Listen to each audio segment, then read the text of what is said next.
Hi everybody, we're going to be doing Touching Spiritbear Chapter 21. It starts on page 177. Cole drove himself hard after Edwin and Garvey left, staying busy every waking minute of each day. If he had to spend a whole year on this island, he had no intention of living like an animal.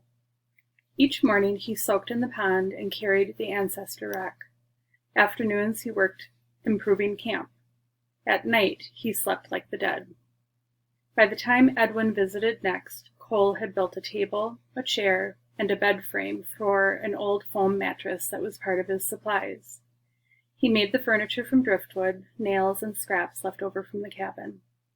He also started collecting armloads of firewood, cutting and splitting the wood with a small hand saw and hatchet, and stacking it in a straight pile against the cabin.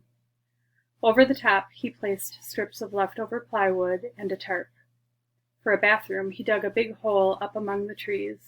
When the hole filled, he would cover it with dirt and dig a new one. He didn't look forward to using it in the winter. Edwin said little during his first visit. He eyed the pile of firewood and the furniture with approval. Garvey flew back to Minneapolis, he said as he crawled into his skiff to leave. He was plenty worried about you. If you talk to him, Cole said, tell him thanks again for the knife. I'll carve something special. What? Cole shrugged. I don't know yet. Edwin started the motor, backed away from the shore, and waved goodbye. Cole watched the boat again until it blinked from sight. This time he didn't feel the desperate loneliness and fear of 4 days earlier. It would not be easy, but he knew now that he could survive. Instead of returning to the cabin, he headed around the shoreline to hike and think. Wandering around the grassy flats above shoreline, a mile from camp, he came upon a huge driftwood log. The weathered white log had been worn smooth and was straight as a telephone post. It looked to be well over 20 feet long and almost 2 feet in diameter. Cole tried to imagine what kind of storm could wash such a big log up a dozen feet above the high tide mark. He remembered all too well one storm that could have done it. As he examined the huge log, an idea came to him. Back in Drake, there had been a whole field filled with totem poles. Most had carvings of animals, the same as the totem designs on the Etau. Cole didn't know what the figures meant, but he wondered if he could carve his own totem. Still, he studied the log. There was something else this log would work for. The thought frightened him, and he pushed it out of his head. He would carve a totem, but how could he move this huge piece of wood? Cole returned to camp and brought back 2 lengths of rope. He tied one to each end of the log. By tugging on one at a time, he rolled the log down over the rocks until it slid into the water. When he saw how high the log floated in the water, his mind again toyed with the idea that had scared him earlier. This log would make a great dugout canoe. It would make the perfect escape. With the rope, Cole pulled the floating log slowly along the shoreline back to camp, using the last 2 hours of daylight to push, pull, and wrestle it up over the rocks until it rested near the fire. By the time he finished, it was totally dark. Cole lit the lantern inside the cabin and made a jelly sandwich. He went to the doorway and stared out at the big log. Finally, he slammed the door and crawled into bed. For several hours, he lay awake. Even after dozing off, his sleep was troubled. When dawn finally came, he felt groggy and rolled over for more sleep. It wouldn't hurt to skip the pond just one morning. The sun was high above the horizon when he finally dragged himself from bed. Yawning lazily, he got out the cold cereal and sat down to eat, the whole while staring out at the log. If he carved a canoe, it wouldn't have to mean he planned to escape. Maybe he would use it for fishing, he told himself. But Cole knew that was a lie. He finished his dish of cold cereal, then walked out to the log. He picked up the hatchet and began swinging hard, shaping a bow. early afternoon, the end of the driftwood log had been roughly formed into a flat point. Cole felt angrier each time he rested. His only satisfaction came from swatting horseflies and mosquitoes. Never again would those little bloodsuckers feed off of him like a carcass. Overhead, a pair of eagles worked the shoreline looking for fish. Suddenly, one dove toward the water. It struck the surface with its talons and rose back into the sky, carrying a large, struggling fish. Cole watched, fingering the hatchet in his hands. This was the first day he had felt angry since Edwin and Garby left. This was also the first day he had skipped going to the pond. He spit at the wood shavings. He had just slept badly, he told himself. Again, Cole knew he was lying. He had slept poorly because he had considered making a canoe instead of a totem. Taking a deep breath, he lifted the hatchet and began striking the center of the log. Again and again he hacked until a deep groove circled the log. With each blow, he felt his anger disappearing. When the log could no longer be used as a canoe, Cole pulled out the knife Garby had given him and began whittling and shaping the deep groove into an eagle's head. As he carved, he thought about the eagles he had seen and why they were such proud and powerful hunters. He continued carving until dark. After eating supper and cleaning up, Cole went out to the fire pit and built a fire. He waited patiently until the flames burned high, then began to dance the eagle dance.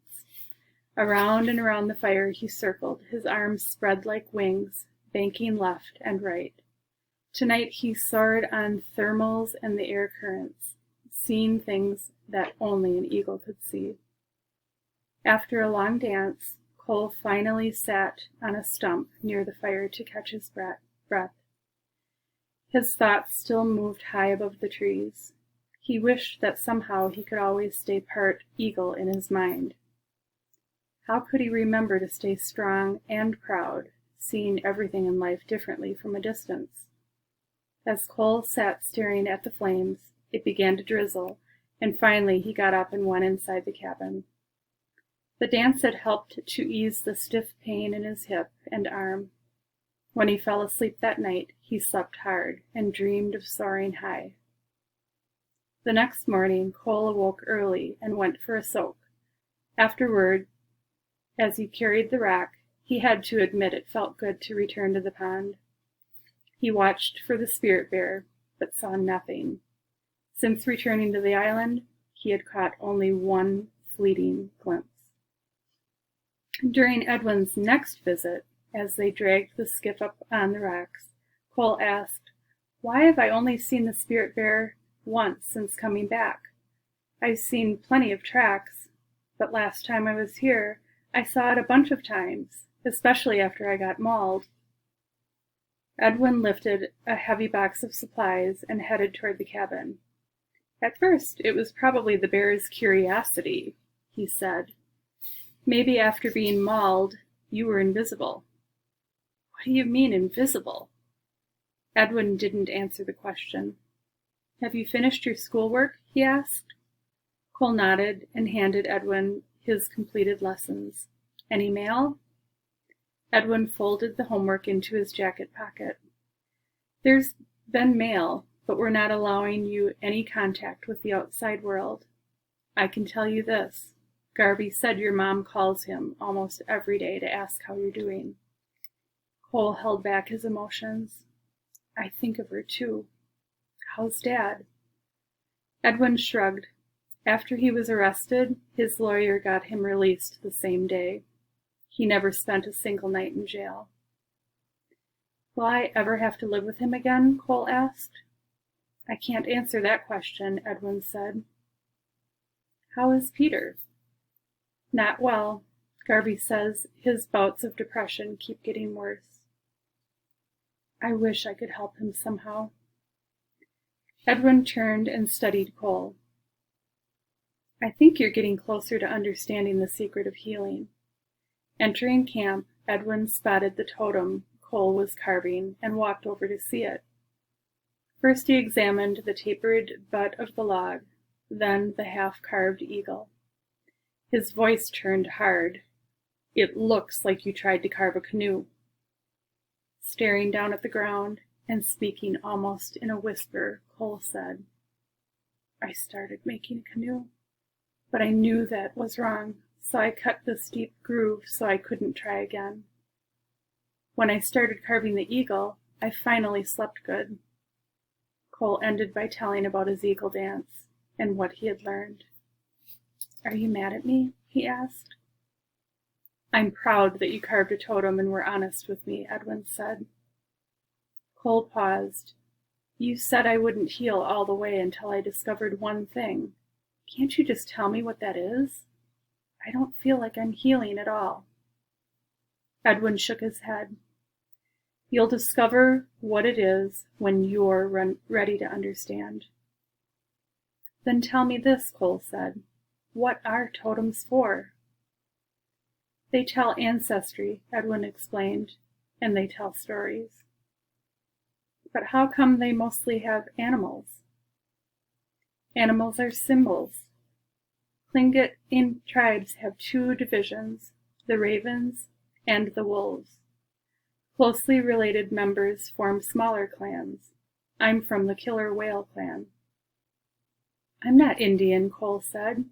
"Does that mean I can't carve a totem?" Edwin chuckled. "Indians don't own the trees or the right to carve. Carve anything you want.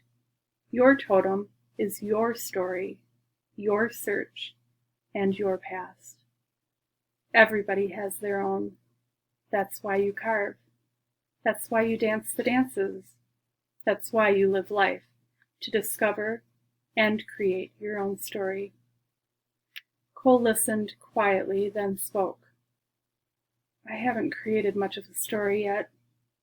I tried last week to dance the dance of anger, but I felt awkward, like I was pretending." "You'll dance that dance when you're ready." "When will that be?" "You'll know."